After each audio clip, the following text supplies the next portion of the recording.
the art of animation.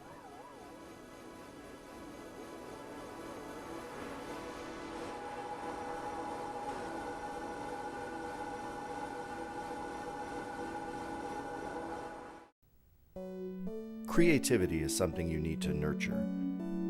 Films, music, paintings in museums, these things nourish your inner child. If you're anything like me, you have actual children to nourish also. It's one of life's blessings to experience wondrous things vicariously through the eyes of your children. That's why I've taken them up the street to look at this magnificent ice dragon that one of my neighbors built. This should also give you some idea of how cold it is in Chicago today. It's the perfect day for drawing inside. Time to warm up with a little hot cocoa, and then we'll delve right in.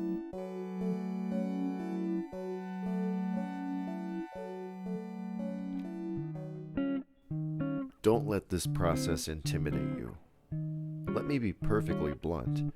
If you want to become good at drawing, you have to be willing to be bad at it for a long time. I'm a big fan of simple instructional books on drawing. When I was a child, I would regularly go to the school library to borrow books by Lee J. Ames. I have since purchased a number of these books online from school libraries, incidentally, and they're very useful. Pick up some of these books or books like this and challenge yourself to go step by step. Embrace it with a playful sensibility, but also don't be afraid to look closely and critically at your work. You know what makes the difference between poor draftsmen and good draftsmen? It's not just elbow grease. It's the capacity for self-correction. A couple of quick notes about proportions of the human head. The skull is much larger than we typically realize. Our eyes are directly in the center of our heads. The center of our eyes aligns with the corners of our mouth, and the bottom of our nose aligns with the bottom of our ears, just as the top of our ears aligns with the top of our eyes. People are idiosyncratic, of course, and so much of cartooning is about isolating and exaggerating distinctive characteristics. Remember also, though, drawing isn't entirely about precision. It should also serve you as a vehicle for self-expression. The best way to develop this skill is to do it every day for at least 30 minutes. Write the dates on your drawings and watch how you improve over time. A lot of labor, tedium, and frustration go along with cultivating this skill. But try to derive joy from this process also. So, now that we have our sequence, there are a couple of ways that we can export it. We can go up to File, Export, Save for Web Legacy. Okay. 100%. If I'm exporting an animated GIF or GIF, depending on how you want to pronounce it, I probably don't need it at proper 1920 by 1080. So let's just say we'll do it at 50% of its original size. So let's click on Save.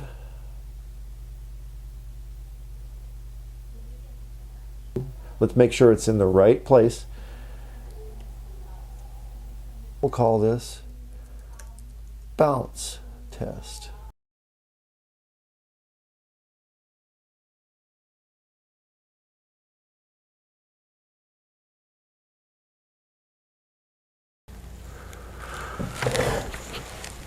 So I'd like to do a couple of things. I'd like to develop a model sheet for another character, and I'd like to get him walking. Let's see what we can come up with.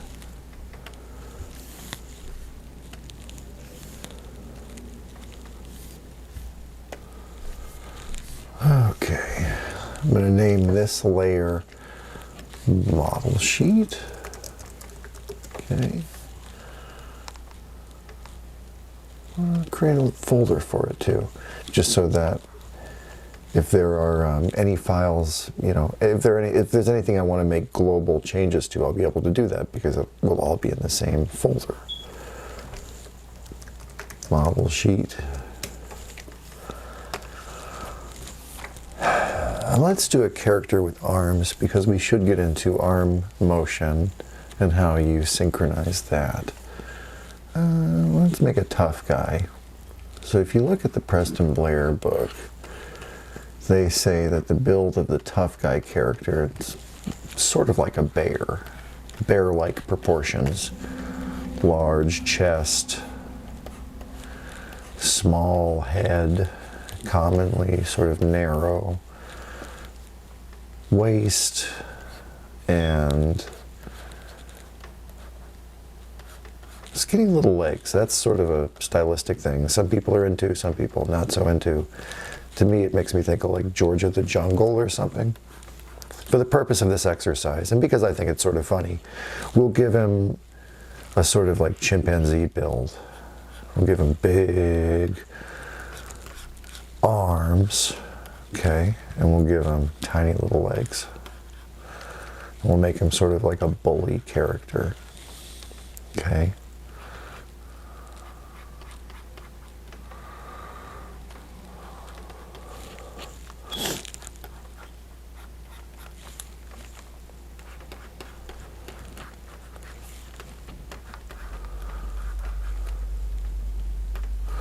Okay, so we'll say that that's the front. Let's think about it from the side.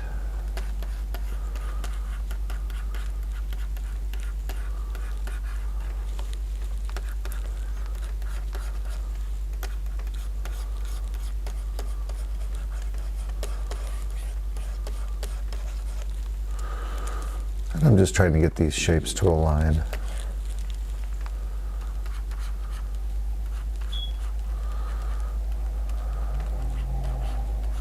Oh, something that might be helpful for you. If you want to see a grid, just so that you can see whether certain things are in alignment a little more easily, you can go to View, Show Grid.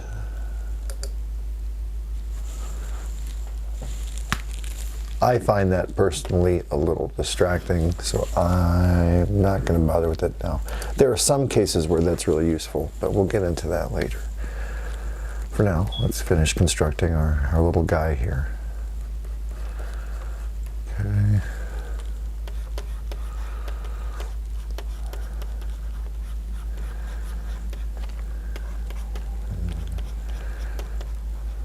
Muscular chested. Big oafish guy. All right, and let's try to do like a 3/4 perspective too, front-facing 3/4 perspective. Okay, and this is also where the little perspectival lines become helpful because it helps give you a frame of reference for where the features are hinged. Okay, you can sort of see the difference between the front-on view and the 3/4 view.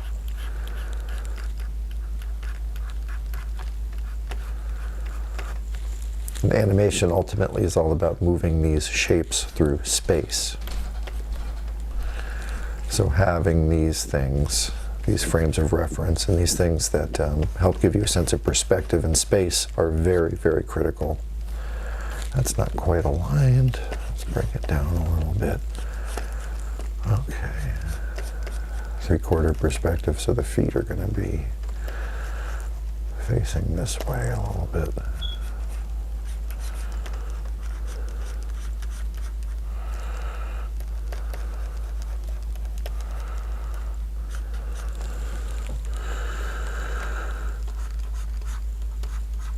And a little ball joint for the elbow.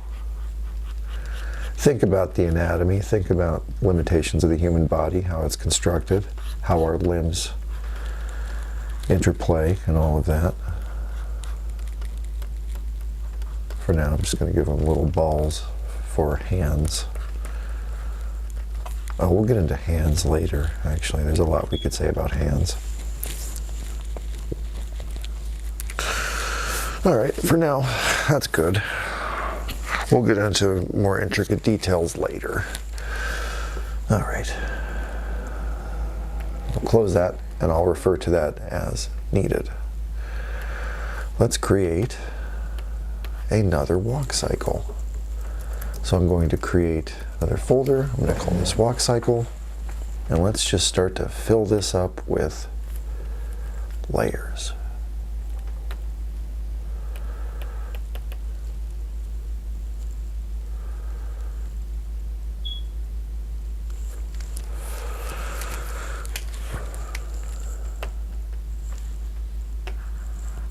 Okay, so I can just sort of turn this on really quickly, get a frame of reference. Okay, so I'm probably going to do the legs first. Here's what I'm going to do. We're going to do the body and torso first, okay? So you see, look at this guy in terms of basic geometric shapes, right? Basic volumetric forms. This sphere, that sphere, these spheres. Let's start with the torso and head, okay? Let's get rid of this. Okay.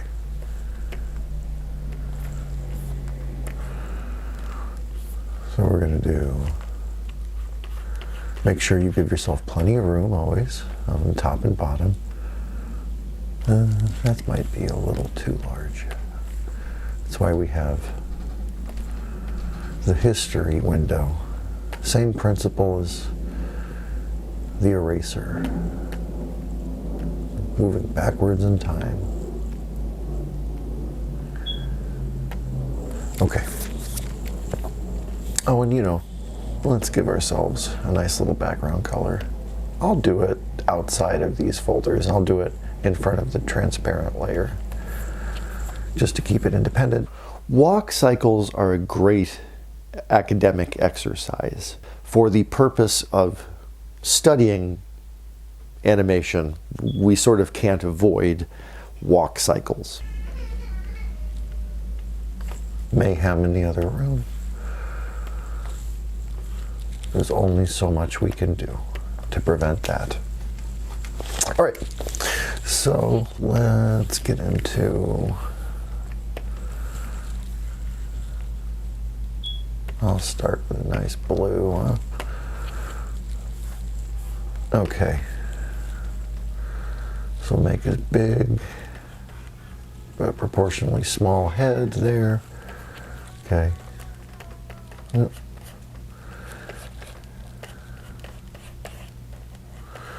Okay, so as we're walking, as we're shifting weight around, our torso and our head are bobbing up and down, okay? And if you don't believe me, go walk around a minute and take note of what you're doing. Up and down and up and down. Walking is a really sort of interesting exercise, a really great academic exercise, because it becomes so much about the interplay of various limbs.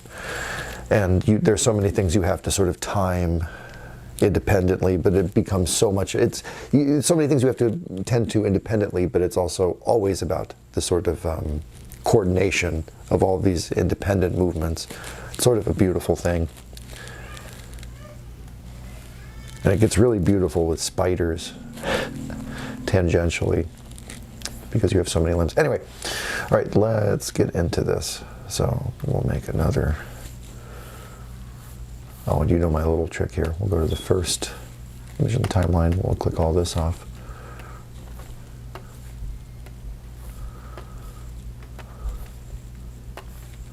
Okay. All right, and then we'll put the first image here. Okay.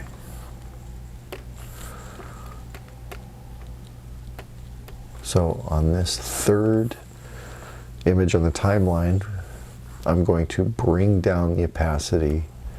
So if I change the opacity of that image here on the timeline, that doesn't change it globally. It just changes it on that image. There are some things that are global changes and some things that are sort of local changes.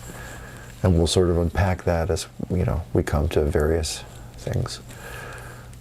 But here we want it at 100% opacity. Here I'm going to bring it down just so that I can see through to create the layer on top. It's sort of the same principle as working with a light table. Okay, animation, light table, you'd have multiple layers, physical layers stacked on top of each other, and you'd be looking through. Sort of the same principle here.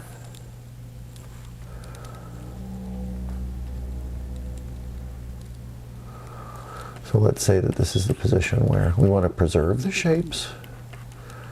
We can sort of stretch and squash a little bit, and that's something you can play with, exaggerate. There are some artists out there who are very significant for what they do with exaggerating movements,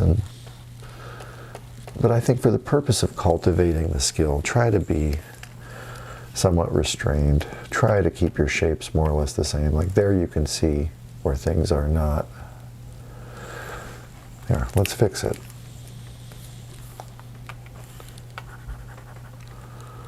The neck and the head are okay, but the torso and this little waist, they're just not, it's not all moving in the same interval. You see how far up the head moved? And this is one of the situations where, you know, if we were drawing on paper, we would have the advantage of being able to physically move the sheet underneath. But let's just try to keep it uniform. You know, it's one of the things where it's like, sometimes we can be sort of loose and suggestive with the drawings, and sometimes it just, you're not really doing yourself any favors if you're just sort of kicking the can down the road, you know what I mean? There are some things where it's like, yeah, you can sort of push the work off until later, or in some situations where it's better to wait till a later step for certain things, and some situations where you should just nail it right away, or you're going to have a huge headache later. Okay.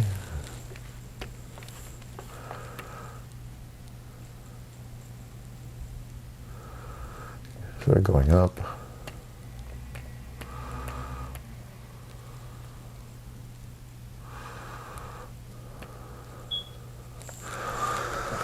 Okay, so we'll say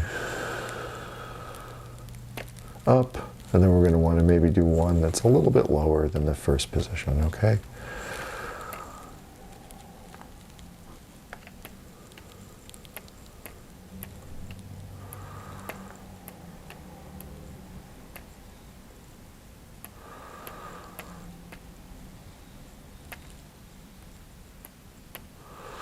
Okay, so now on this third drawing, I want to be able to see the two images underneath, but I want to adjust the opacity so that I can see what I'm doing. And I want to adjust the opacity differently with each individual drawing so that I can differentiate things in the sequence. You see what I'm saying?